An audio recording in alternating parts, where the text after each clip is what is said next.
अस्सलाम वालेकुम गाइस, कैसे हैं आप सभी लोग। Welcome back to my new video.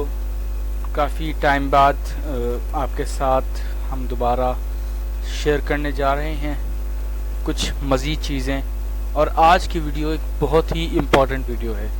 इसकी वजह बेसिकली ये है कि आज हमारी वीडियो के अंदर हमारी जो चैनल की फ़र्स्ट एक शॉर्टेस्ट सीरीज़ है विजुअल स्टूडियो कोड के हवाले से, उसका लास्ट ये एपिसोड है।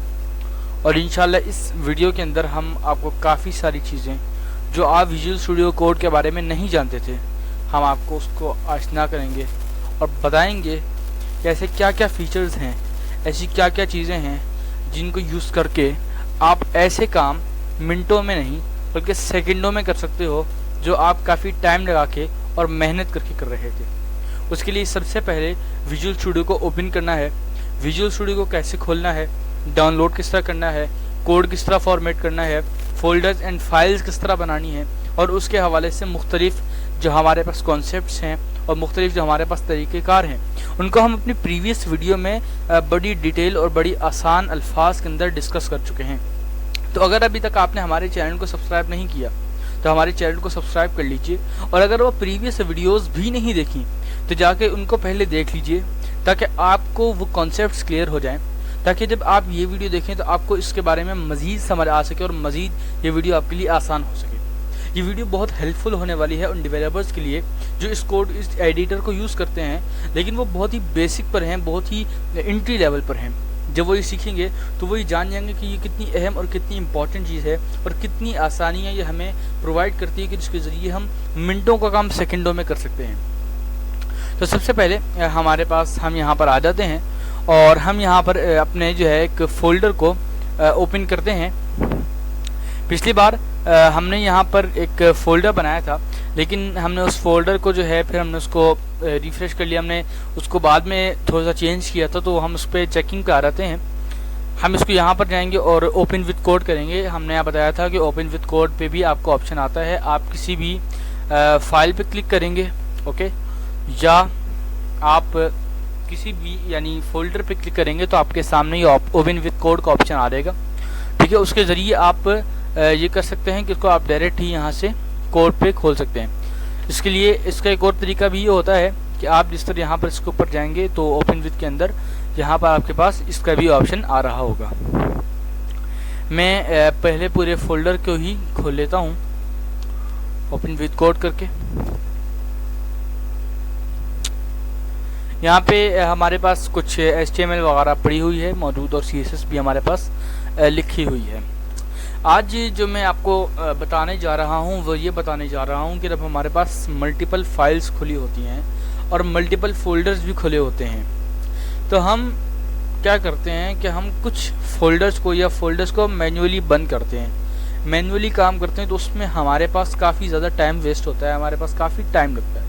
तो हम उस काम को सेकंड्स के अंदर विदिन अ सेकंड किस तरह कर सकते हैं ये मैं आज आपको बताऊंगा। ओनली वन क्लिक, एक क्लिक के ज़रिए आप वो काम पूरा एक बड़ा काम होता है, आप एक क्लिक के ज़रिए कर सकते हैं। एक क्लिक में वो सारा काम हो जाएगा, वो सारे फोल्डर्स एक ही क्लिक के अंदर बंद हो जाएंगे। किस तरह? उसके लिए हमें सबसे पहले कुछ फोल्डर्स बनाने पड़ेंगे। मैं यहाँ पर आता हूँ और यहाँ पर रखता हूँ ABCD, और ABCD के अंदर मैं बना लेता हूँ एक HTML फाइल index.html, और इस तरह के मुख्तलिफ में फ़ोल्डर्स बनाते हैं। अब हमारे पास ये हमने कुछ फ़ोल्डर्स और फाइल्स हमने बना ली हैं। इनको किस तरह बनाना है उसको हमने प्रीवियस वीडियो में हमने डिस्कस कर लिया था, तो इस वजह से अगर आप इस विजुअल स्टूडियो कोड के हवाले से जानना चाहते हैं बेसिक से तो आप इसको हमारी प्रीवियस वीडियो में जाकर उसको मज़ीद अच्छी तरह से सिंप्लीफाई कर सकते हैं, समझ सकते हैं कि कोड किस तरह वर्क कर रहा है, किस तरह हम इसको यूज़ कर सकते हैं। अब मैं एक काम करता हूँ कि मैं जब अपना कोड लिख रहा हूँ तो मैंने मिसाल के तौर पे हर एक फ़ाइल खोल के रखी है, ये फाइल भी खुली हुई है, ये फाइल भी खुली हुई है, दोनों फोल्डर्स भी खुले हुए हैं। अब जब मैं इनको बंद करूँगा ये तो दो फोल्डर्स हैं, लेकिन अब आप कोड पे आते हैं, आप एंगुलर पे आते हैं, आप लारावेल पे आते हैं, आप PHP को यूज़ करते हैं, आप जावास्क्रिप्ट को एडवांस लेवल पे जाके यूज़ करते हैं, बल्कि इंटरमीडिएट पे जब जाके यूज़ करते हैं, जेसन को यूज़ करते हैं, तो आपके सामने मल्टीपल फोल्डर्स होते हैं और मल्टीपल फोल्डर्स के अंदर भी सब फोल्डर्स होते हैं, बहुत उसके अंदर भी फाइल्स होती हैं और अक्सर उनमें भी फोल्डर्स बने हुए होते हैं। अब जब आप उसको बंद करने पे आते हैं, मिसाल के तौर पे अगर आपने एक फ़ोल्डर खोलना है जो कि 2 या 3 फोल्डर्स के अंदर है वो, तो आप क्या करेंगे, उन 3 फोल्डर्स को खोलेंगे और उसके बाद उसको एक एक्सेस आप कर सकते हैं। लेकिन जब बंद करने पर आएंगे तो आप उसको मैन्युअली एक बंद करेंगे, फिर दूसरा करेंगे, फिर तीसरा करेंगे, फिर चौथा करेंगे। लेकिन विजुअल स्टूडियो कहता है कि नहीं, ऐसा नहीं, कुछ ऐसा करेंगे कि एक ही क्लिक के अंदर वो सारे के सारे जो हमारे पास फोल्डर्स हैं वो जो ओपन हुए हुए हैं वो सारे के सारे क्लोज हो जाएंगे। तो हम क्या करेंगे, यहाँ पर जिस तरह सारे खुले हुए हैं, यहाँ पे लिखा हुआ है कोलैप्स फोल्डर्स इन एक्सप्लोरर। ओके, तो हम यहाँ पर क्लिक करेंगे और ये देखिए एक ही क्लिक में जितने भी हमारे पास फोल्डर्स खुले हुए थे, ये आप दोबारा देख लें, एक ही क्लिक के अंदर ये हमारे पास जितने भी फोल्डर्स खुले थे ये सारे के सारे हमारे पास बंद हो चुके हैं। तो ये इसका एक बहुत ही बेहतरीन फंक्शन है हमारे पास कि जिसके अंदर हम एक ही क्लिक के अंदर इन सारे फोल्डर्स को बंद कर सकते हैं। अब टर्मिनल एक बहुत ही इम्पोर्टेंट और बहुत ही अच्छा टॉपिक है। उससे पहले आप कुछ यूँ देख लें, इसको समझ लें आप कि ये तो खैर टर्मिनल के हवाले से होना है, लेकिन इसको देख लें कि अगर आप चाह रहे हैं कि आप इस जो हमारे पास इसका साइड बार होता है इसको बंद कर दें, तो आपके पास 2 तरीके होते हैं। एक तो आप यहाँ से इसको बंद कर सकते हैं इस पर क्लिक करके, और दूसरा आपके पास ये स्क्रीन में शो हो रहा होगा जहाँ पे मेरा एक कर्सर है, आप यहाँ पर भी क्लिक करके इसको बंद कर सकते हैं। और यहाँ पर इसको आप अपना जो हमारे पास राइट बार होता है हम उसको भी खोल सकते हैं। और इसके अलावा हम यहाँ पर मेन्यू बार वगैरह या इसको हटा के एक्टिव बार, इस तरह का हम यहाँ पर यहाँ से भी इसको ओपन कर सकते हैं। अच्छा, इसके अलावा हमारे पास एक बहुत ही अहम चीज़ होती है टर्मिनल, जहाँ पर अभी अगर आपने जावास्क्रिप्ट नहीं पढ़ी या नोड.जेएस वगैरह नहीं पढ़ी तो आप टर्मिनल को इतना ज़्यादा नहीं समझ पाएंगे। लारावेल भी अगर आपने नहीं पढ़ी या एसक्यूएल वगैरह, CLI को ओपन करने के लिए हम इसको यहाँ पर यूज़ कर रहे हैं वो है हमारे पास वो चीज़ कहती है टर्मिनल क्या होता है, कैसे यूज़ होता है, क्यों यूज़ होता है। तो इस हवाले से हम जो टर्मिनल को ओपन करते हैं उसके लिए कुछ तरीके होते हैं। तो हम इसको यहाँ से कर सकते हैं कि यहाँ पर हम लिखेंगे कि टॉगल पैनल Ctrl+J। अच्छा, आप जहाँ भी करेंगे ना उसकी एक शॉर्ट की हमारे पास मौजूद होती है, इसको आप यूँ भी कर सकते हैं, सही है जी। और आप इसको यहाँ से बंद भी कर सकते हैं, आप Ctrl+J करके ओपन भी कर सकते हैं, उसको बंद भी कर सकते हैं। आप यहाँ जाएंगे और इसके अलावा हमारे पास इसको ओपन करने का एक तरीका होता है। मैंने इसमें थोड़ी सी सेटिंग्स चेंज की हुई हैं तो इस वजह से मेरे पास या शो नहीं हो रहा। हम इसको डायरेक्ट भी यूज़ कर सकते हैं। यहाँ पर इसके हमारे पास ये देखें, हम इसको यहाँ से भी ओपन कर सकते हैं, सही है जी। अब इसके अंदर अगर हमें कमांड प्रॉम्प्ट खोलना है तो हम प्लस पे करके हम इसको एक पावर शेल खोल सकते हैं। और अगर हम कमांड उसको चलाना चाह रहे हैं, CLI बनाना चाह रहे हैं, तो हमारे पास यहाँ पावर शेल का भी आता है, कमांड प्रॉम्प्ट भी आता है, जावास्क्रिप्ट डीबग, यहाँ पर हम जो चाहे खोल सकते हैं, कमांड प्रॉम्प्ट भी खोल सकते हैं। और इसके अंदर कमांड प्रॉम्प्ट में जिस आपको पता है कि जब हम एक कमांड लिखते हैं तो हमारे पास यानी मैं लिखता हूँ ABC, तो अगर मैं टर्मिनल में मौजूद हूँ अभी तक CLI में, तब तो मैं ऊपर या नीचे करके वो कमांड को, यानी अगर मैं लिखी है कमांड तो मैं यहाँ पर हमारे पास यहाँ पर एक शो हो रहा है कि मैं कौन से बटन दबा रहा हूँ, मैंने बटन दबाया तो मेरे पास शो हो गया। लेकिन अगर मैं इसको बंद कर देता हूँ और मैं दोबारा से एक न्यू खोलता हूँ मैं यहाँ पर, और उसके बाद मैं यहाँ पर क्लिक करता हूँ और कमांड प्रॉम्प्ट खोलूँ और अब मैं करूँगा अगर तो नहीं होगा। लेकिन अगर मैं सिंपल पावर शेल खोलूँगा तो वहाँ पर जो भी मैंने ऊपर कमांड चलाएंगी ऑल, यहाँ पर मैं अगर ऊपर दबाऊँगा या नीचे दबाऊँगा तो हमारे पास वो आ जाएंगी। तो यह हमारे पास कुछ चीज़ें थी। और इसके अलावा एक मोस्ट इम्पॉर्टेंट चीज़ थी हमारे पास एक्सटेंशंस वगैरह हमने आपको पढ़ा दी थी सारा।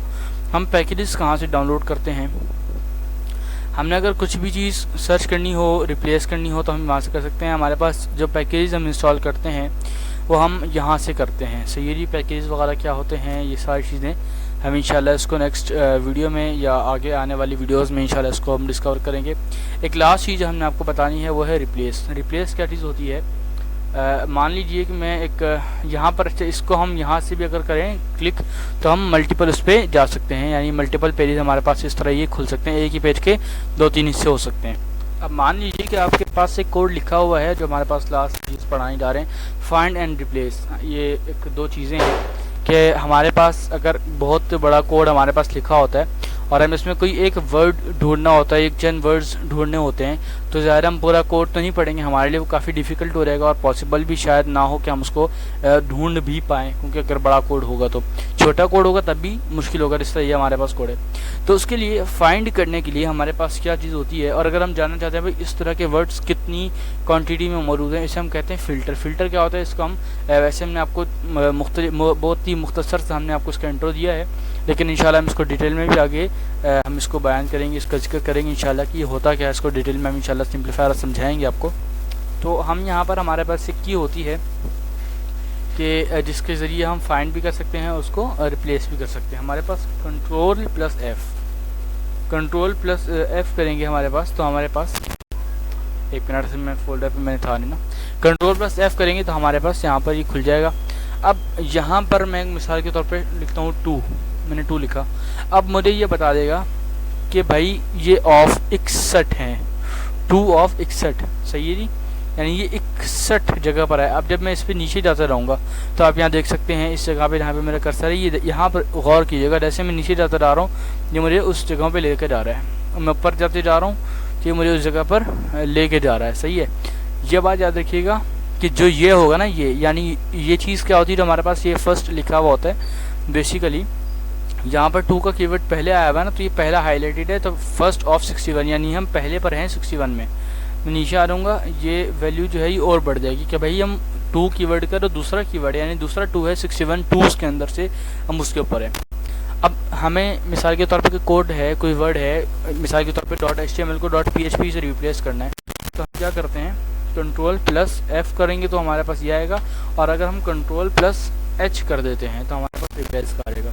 फाइंड करते हैं, मिसाल के तौर पे मैं लिखता हूँ यहाँ पे यहाँ पर HTML का यहाँ पे लिखता हूँ, और मेरे पास यहाँ पे रिजल्ट नहीं आ रहा, लेकिन मिसाल के तौर पे एच लिख देता हूँ। तो ज़रा अब यहाँ पे मेरे पास एच लिखा हुआ है। अब एच यहाँ पर हमारे पास फ़ायदा क्या हुआ, अगर आप, मैं तो ये आपको रिकमेंड करूँगा कि आप कंट्रोल प्लस एच किया करें, उसका फ़ायदा ही होता है कि जब आप कंट्रोल प्लस एच कर दें तो वो फाइंड भी हो रहता है, और उसके साथ आप रिप्लेस करना चाहें तो आपके पास वो हमारे पास अपॉर्चुनिटी होती है। अब ये एच लिखा है तो हमारे पास इसने बता दिया कि ये 17 है, 17वें पर हम हैं, 17वें इंडेक्स पर। इंडेक्स क्या होता है और कीज़ क्या होती है, हम बाद में इंशाल्लाह इसको के ऊपर डिस्कशन करेंगे इंशाल्लाह।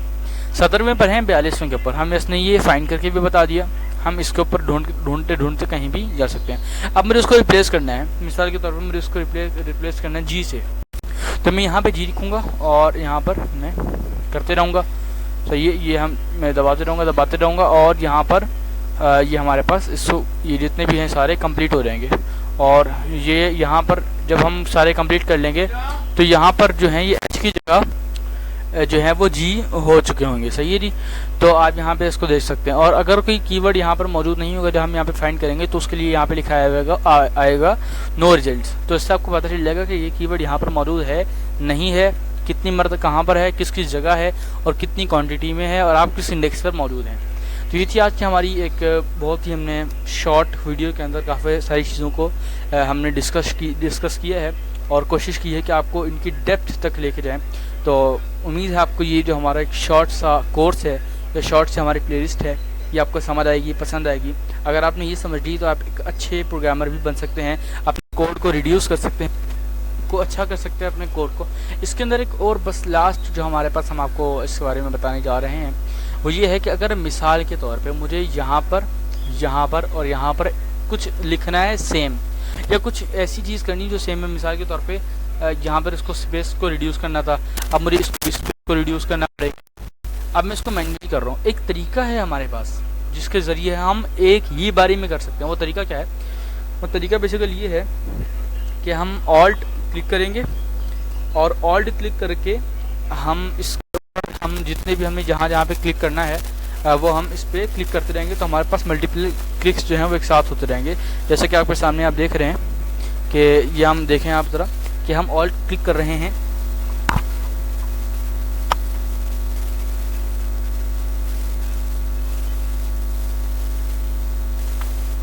और ये आपके सामने 2 जगह पे क्लिक हो चुका है। जितनी जगह आप क्लिक करते रहेंगे वहाँ पे क्लिक होता जाएगा और आप जो कुछ लिखेंगे, जो भी कुछ करेंगे, वो उन जगहों पर साथ साथ होता रहेगा। अब आप कहें कि इसको हटाने का तरीका क्या है, आप कहीं भी और एक जगह क्लिक करेंगे तो वो हट जाएगा, या आप किसी, या जिस तरह ये हो रहा है, अगर आप इसको ऑल्ट करेंगे और ऑल्ट के साथ दबा के आप इसको यहाँ पर क्लिक कर रहे हैं, यहाँ पर क्लिक कर रहे हैं और गलती से आपके साथ यहाँ भी हो गया, तब इसको हटाने का तरीका क्या है कि दोबारा क्लिक करेंगे तो ज़ाहिर है पूरा हट जाएगा। तो हम इसको Ctrl+G करेंगे तो हमारे पास पूरा ही आ जाएगा। और अगर हम इसमें 2 में से एक को हटाना चाह रहे हैं या किसी को भी हटाना चाह रहे हैं तो हम सिर्फ उस पर क्लिक करेंगे तो वो चीज़ जो हमारे पास हट जाएगी। जिस तरह हमारे पास ये 2 1 2 4 है और मैं इस पर क्लिक करता हूँ तो ये हमारे पास कम्प्लीटली हट रहा है। लेकिन अगर मैं इसमें अगर जिस तरह हमारे पास 3 4 अगर मैं कर लेता हूँ, उसकी यहाँ पे देख लें ये, तो मैं अगर Alt+ करके ही क्लिक कर रहा हूँ वापस, तब मेरे पास जिस पे मैं क्लिक करूँगा वो चीज़ वहाँ पर रिमूव होती रहेगी। तो और अगर हम कहीं और पे क्लिक करेंगे तो वो हमारे पास बिल्कुल ही रिमूव हो जाएगी। तो आज हमारे पास जो हमारा लेक्चर था, जो आज हमारी वीडियो थी, वो यहीं तक की थी। उम्मीद है आपको समझ आया होगा और हमारी जितनी भी हमने चीज़ें समझाने की कोशिश की हैं वो आपको अच्छी तरह समझ आई होंगी। जो भी आपकी क्यूरीज हों इसके समझने के दरमियान, वो आप हमारे कमेंट बॉक्स के अंदर वीडियो के लिख सकते हैं। वीडियो अगर पसंद आई हो तो लाइक कीजिएगा, शेयर कीजिएगा, ताकि इस वीडियो से मज़ीद लोग भी फ़ायदा उठा सकें। चैनल को सब्सक्राइब कीजिएगा और बेल आइकन को प्रेस कर लीजिएगा, ताकि हमारे हर नई से आने वाली वीडियो जो है वो आप तक जल्द से जल्द पहुंच जाए। नेक्स्ट वीडियो तक के लिए अल्लाह हाफ़िज़।